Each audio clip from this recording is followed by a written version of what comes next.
Well, there it is.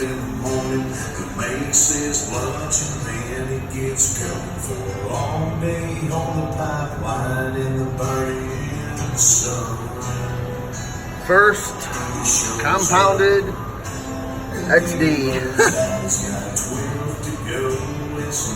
I got weld everything out. And I hate this. There's all the other pipe work that's in here. Where the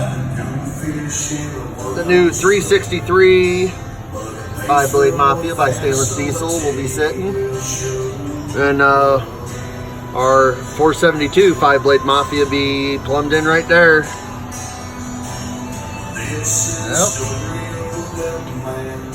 I want to talk about beating my head against the wall. I did plenty of it. Everything fits. And the coolant tank will actually still fit with the turbo. And the battery will still fit in the same location. The only thing I got to change out is I got to change the charge tube going into the intake. It's going to get pushed out and then cocked a little bit.